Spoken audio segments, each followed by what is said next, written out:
정권이 들어선 후에 우리 한미동맹이라는 것이 사실상 무력화된 시점이고 또 중국 공산당에 굴종하는 그런 자세로 일관해 왔기 때문에 대한민국의 안보가 거의 무너져가는 그런 결정적인 시점이었습니다. 우리는 대한민국을 구하는 유일한 방법은 미국과의 동맹을 다시 회복해서 안보를 튼튼히 하는 것, 그것이 가장 첫째 조건이라고 생각을 했고, 그러기 위해서 우리 6.25 전쟁을 통해서 희생한 미국 국민 정부에 대해서 다시 이에 깊은 감사를 전하고, 이것을 통해서 미국 국민들에게 그 우리의 절절한 그런 심령을 확산시키는 그러한 운동을 대대적으로 전개해야 되겠다. 그런 생각으로 그런 행사를 계획하게 됐습니다. 이제 세상이 바뀌었습니다만 그 당시에는 정말 그것도 엄청난 우리들의 결의와 각오가 있었기 때문에 가능했던 것이죠. 그 당시에 각종 그 위협과 협박과 공갈을 받았습니다. 경찰관들이 다 와서 우리 집회를 방해했습니다. 그러나 우리가 다 피켓 들고 현수막 쳐들고 나가서 그런 활동을 했던 것입니다. 오늘 이렇게 그 부평에 있는 서강 성결교회에서 이런 행사를 하시 너무나도 정말 감사합니다. 예. 근데 아까 성 대표도 말씀을 했지만 저도 기독교인으로서 우리 지나간 짧은 역사를 회고해 보면은 우리 대한민국의 건국 시점부터도 하나님의 역사의 구비구비에 다 이어져 왔다는 것을 그런 생각을 금할 길이 없습니다. 여러분들이 말씀하셨지만 6.25 사변과는 똑같죠. 우선 대한민국이라는 나라를 이 아시아에서 처음으로 자유민주주의, 시장경제, 복지, 인권 이러한 보편적인 가치관 후에 건국하신 이승만 대통령이라는 그 엄청난 인물을 대한민국에 주신 것 하나님의 은혜 아니 무슨 설명할 방법이 없습니다. 마치 성경에 나오는 출애굽기에서 아까도 우리 성 대표 얘기했지만은 모세를 통해서 그 40년 동안 그 고통을 겪어서 가나안 땅으로 그 인도하신 하나님의 은혜, 그 40년 동안 홍해를 건너고 요단강을 건너고 여러 가지 10가지 기적을 베푸시면서 그 백성들을 인도하셨는데 우리 6.25 전쟁을 보면 그 구비마다 하나님의 역사가 있었어요. 아까도 잠시 말씀했지만은 낙동강까지 몰려서 우리가 완전히 이제 갈 곳이 없이 나라가 끝날 지경이 됐는데 다부동 전투에서 우리 백선혁 장군이라는 우리 한국에 정말 영웅을 만드셨는데 다부동 전투의 성공이 없었으면 사실은 메가더 장군의 인천 상륙 작전도 불가능합니다. 그것이 기회가 돼서 5,000분의 1에 불과한 확률을 뚫고 그 인천 상륙 작전이 성공한 것이죠.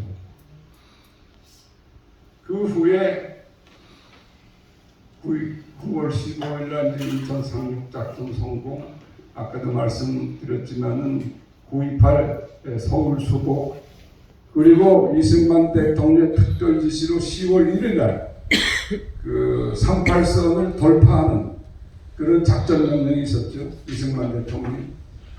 그게 다 파죽지세로 묵상하고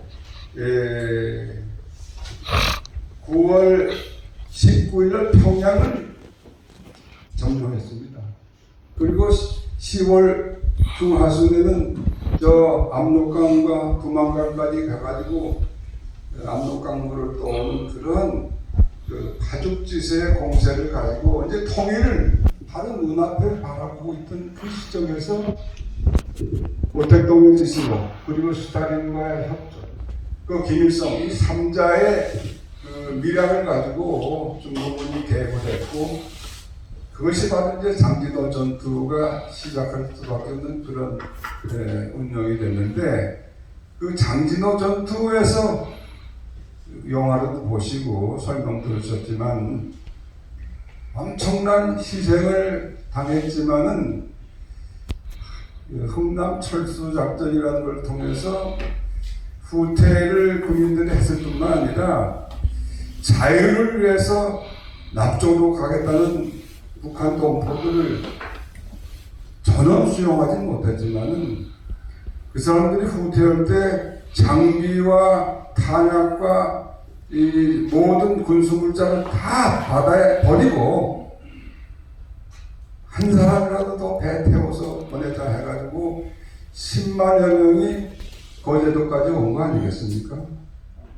그리고 그 바로 크리스마스의 기적이라고 해서 우리가 그 행사할 때마다 주제로 삼고 있는 그 1950년 12월 25일 아까 김치 원석도 5까지도 그 얘기했습니다만은 그러한 기적이 있었던 것은 그 당시에 우리의 참전했던 미국, 영국, 호주 이런 우리 우방, 맹방들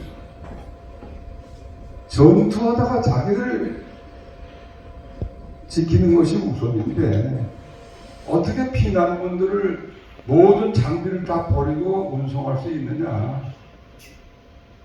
이것은 그 세계 역사를 보면 여러 가지 수많은 전쟁이 있었지만은 이런 피난물 운송을 위해서 군인들이 자기 장비를 다 버리고 그렇게 태워온 그 역사에 없어요. 그래서 바로 우리가 한미 동맹이라는 것은 군사 동맹일 뿐만 아니라 가치 동맹이죠. 자유와 인권과 법치라는 그 기본 가치 위에선 동맹이기 때문에 그건 흔들릴 수가 없어요.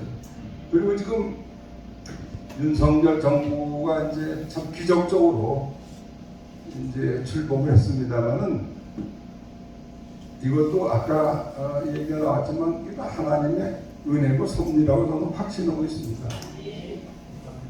지금 그동안 6개월밖에 안 됐지만은 그동안에 윤석열 대통령이 그 국제적으로 큰 일들을 많이 했는데 한미 동맹을 완전히 다시 회복하고 중공에 대한 소위 산불 약속은 이제는 다 백지가 돼버리고 흡의가 돼버렸고 일본하고 협력을 다시 원위치로 해서 한미일 3국 그 협력을 통해서 국제연대를 지금 차원 높게 새로운 차원으로 하고 있죠. 나토의 정상회의 한 것도 그렇고 얼마 전에 있었던 동남아시아 그리고 G20에서 또 미국, 일본, 중국, 시진핑까지 만나서 이 모든 것이 결국 우리가 앞으로 살아날 길은 자유와 인권과 복지 이 가치연대를 통해서 국제협력을 더 튼튼히 하겠다는 것인데 이것은 앞으로 대한민국을 새롭게 국제적으로 아주 모범 국가로 이제 격을 높이는 좋은 기회를 받았다고 봅니다. 근데 이것도 결국 하나님이 역사하시는 것이고 어저께 여러분들 다 보셨습니까? 예, 월드컵. 예. 어떻게 우리가 포르투갈을 이길 수 있어요? 그거 상상하기 어렵거든요. 2002년에도 물론 이긴 적은 있습니다만 정말 감사합니다. 이것이 좀 하나님의 은혜인데 이 교회 우리 이성구 목사님 또 이렇게 좋은 예배 시간과 장소를 제공해 주시고 우리들도 참여할 수 있는 기회를 주셔서 너무나 감사합니다. 아까 얘기한 것처럼 12월 10일 날 우리가 인천 자유공원에서 그 집회를 합니다만은 인천에서 하는 이유는 아까도 말씀드렸지만은 이 메가더 장군을 기념하는 것도 있지만은 우리가 중국 공산당 바로 중국을 앞에 두고 당신들은 우리의 적이야 하는 것을 선언하는 것입니다. 왜냐하면은 지금 새롭게 미중 갈등이 세계적인 관심사고 이것이 앞으로의 세계 운명을 좌우하는 큰 전쟁인데 우리는 미국과 함께 할 수밖에 없습니다. 물론 중국하고 전혀 관계를 단절할 수는 없지만 그러나 우리의 자유와 이 번영과 인권과 법치를 지켜주는 나라는 미국이죠. 중국한테 기대할 수는 없지 않겠습니까? 그래서 이러한 운동은 앞으로 이 한미 동맹, 한미 삼각협력, 나토를 위한 국제 연대를 통해서 공산주의 세력, 전체주의 세력과 싸우는데 힘을 하나로 합치기 위한 우리 민간에서 좋은 캠페인이 될 것입니다. 우리 또 교회가 이렇게 같이 해주신 데 너무 감사드리고요. 여러분들 12월 10일 날 11시에 우리 모이니까 시간 되시는 분은 함께 해주시면 감사하겠습니다. 네. 오늘 이렇게 귀한 집회를 해주신 데 대해서 다시 한번 우리 목사님과 교회 그리고 준비하신 여러분들께 깊이 감사드립니다. 고맙습니다.